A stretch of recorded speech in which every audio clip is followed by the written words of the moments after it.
নমস্কার, কেমন আছেন আপনারা সবাই? সিতু রেসিপি ব্লগে আপনাদেরকে সবাইকে স্বাগত জানাই। আমি আজকে স্কুল থেকে এই ফটোটা ভিডিওটা করেছি, এই যে বিবেকানন্দ স্ট্যাচুর সামনে দাঁড়িয়ে। তো স্কুলে যাই হোক ছুটি হয়ে গেছে, হয়ে যাওয়ার পরে সবাই বেরোনোর সময় আমি বলি একটা ভিডিও করে নিই। আর ওই গাছের ডালগুলো পড়ে যাচ্ছে, কিছু শুকনো ডাল, সেইগুলো মাসি ঝাড়ছে আমাদের এখানে। তো সেইগুলোই আমরা কথা বলতে বলতে এদিকে এলাম। তো এই যে গাছের ডালগুলো পড়ে যাচ্ছে শুকনো, কতগুলো ডাল আছে। তো সেটাই বলছিলাম যে মাসি সাবধানে ফেলবে, তোমার মাথায় পড়ে গেলে মাথা ফেটে যাবে নয়তো। তো যাই হোক, উনি ওনার মতো কাজগুলো ঠিক করে নিতে পারবেন, কারণ খুব সাবধানে উনি।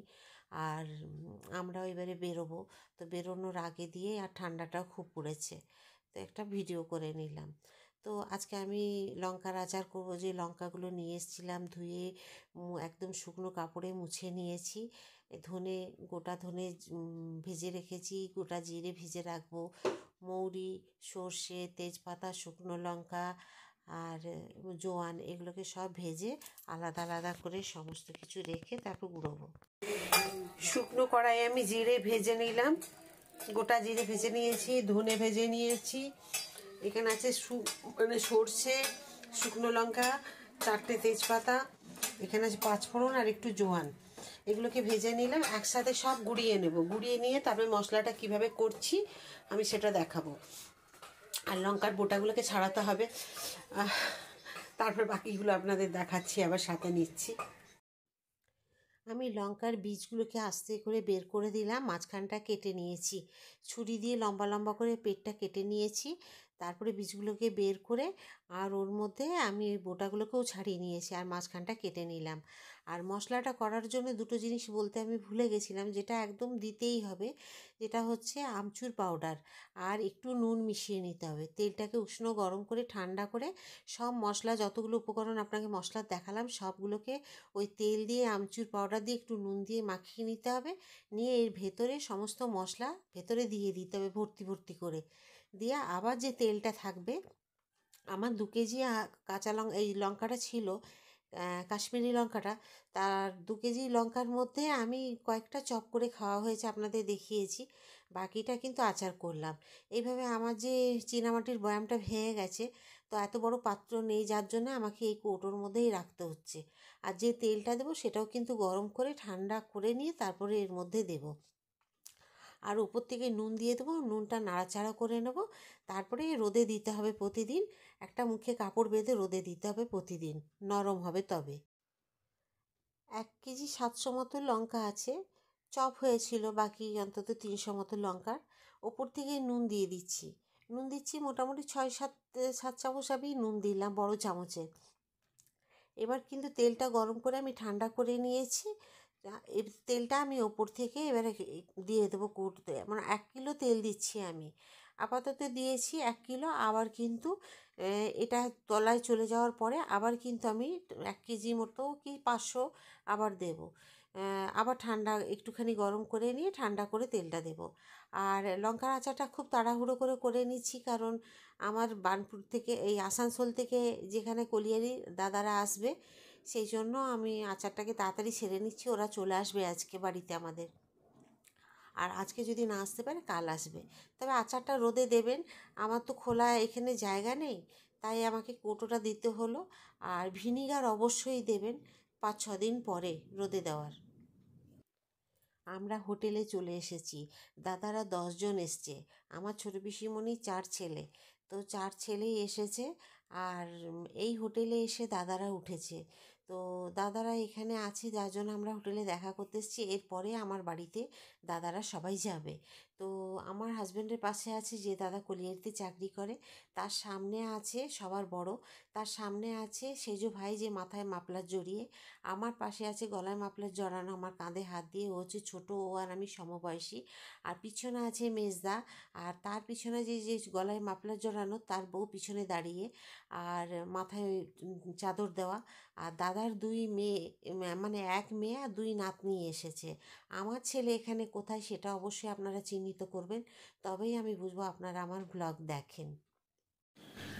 আমার দাদারা সবাই এসেছিল, হোটেলে এসে রাত্রে উঠেছে। তো রাত্রে এসে ওরা হোটেলে উঠলো এই কারণে, কারণ দাদার ছেলের যেখানে ট্রেনিংটা হচ্ছে না, ওখান থেকে হোটেল যদি দূরে নেয় বা আমার বাড়িতে আসে, তাহলে কিন্তু ঠিক টাইমে ওরা পৌঁছাতে পারবে না। কারণ 7টা থেকে 8টার মধ্যে মাঠে মানে গার্জেনদেরকে থাকতে হবে। কারণ ওদেরকে যে পুরস্কৃত করা হবে, যেসব ব্যাপারগুলোতে ওদেরকে বলা হবে, সেই কারণগুলো আমি সঠিক জানি না।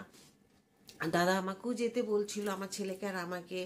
তো আমার তো মর্নিংয়ে স্কুল, যার জন্য আমি তো যেতে পারবো না। আর ছেলেরও কাজ আছে, যার জন্য আমরা যেতে পারবো না। তো সেই জন্য আমরা দাদাকে বললাম, দাদা আমি রাত্রেবেলায় যাচ্ছি, হোটেলে গিয়ে দাদার সাথে দেখা করে এলাম। আমরা 3জনে গিয়েছিলাম, হোটেলে গিয়ে দেখা করলাম। দেখা করে দাদা তো ভীষণ মানে জেদাজেদি করছে, না আসতে হবে কালকে। তো আমি দাদাকে অনেক করে বোঝালাম যে দাদা হবে না। তো যাই হোক, দাদা তো হোটেলটা ওখানে নিয়েছে, দাদারা এসেছে তো 10জন, আমি তো পরিচয় করিয়ে দিলাম ফটোতে। তো আমার দাদা মানে দাদাকে বললাম, তো দাদা বললো না রে, আমার হোটেল থেকে সামনে হবে। তো যাই হোক, ওনারা মানে একদম সামনে, সত্যি কথাই সকালবেলায় 7টার মধ্যেই দাদারা মাঠে পৌঁছে যাবে, যেখানে সবাই থাকবে। আর সেই দিন কিন্তু সব ছেলেদেরকেই, যারা ট্রেনিংয়ে আছে তাদের কিন্তু ওইভাবেই পুরস্কৃত করা হবে।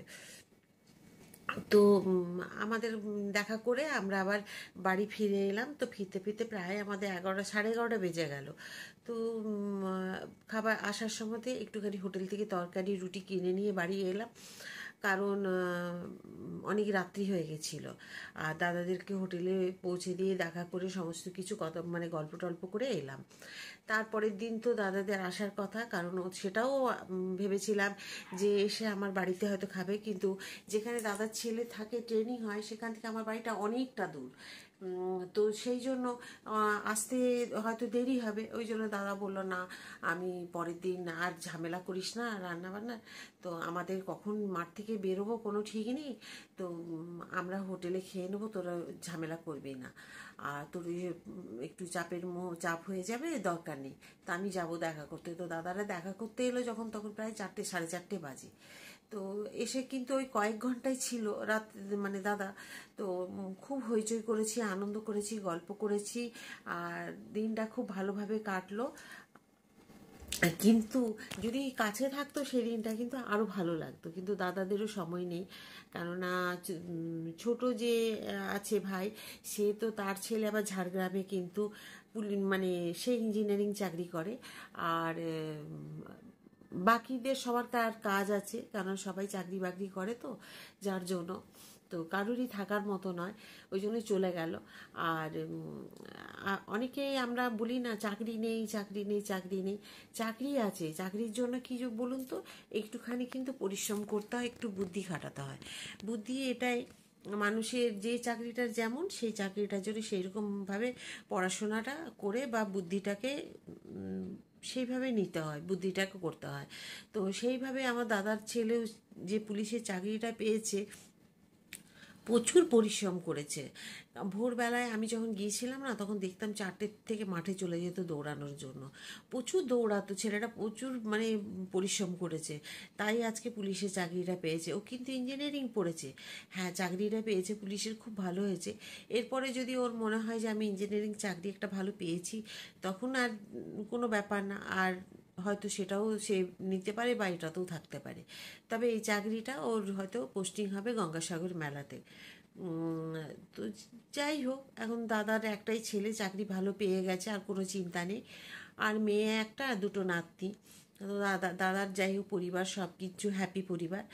আর দাদা এসেছিল, কিন্তু বৌদি আসতে পারেনি। দাদার এক বয়স্ক পিসিমা দাদাদের সাথে থাকে, তার জন্যে বৌদি আসতে পারেনি। তাহলে ওনাকে কে দেখবে? এই জন্যই ওনার 4 ভাইকে নিয়ে, ছোটো ভাইয়ের বউ, সবাইকে নিয়ে এসছে। তো দাদারা চলে গেল, তারপরে ফাঁকা ফাঁকা লাগছে বাড়িটা।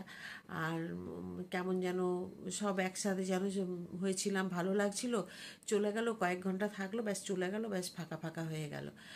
তো এইটুকু সময়ে যাই হোক আনন্দ করতে পারলাম, ভালো লাগলো। আর চাকরি পেতে গেলে সব মানুষকেই একটু পরিশ্রম করতে হয়, একটু কিন্তু চাকরি হয় না।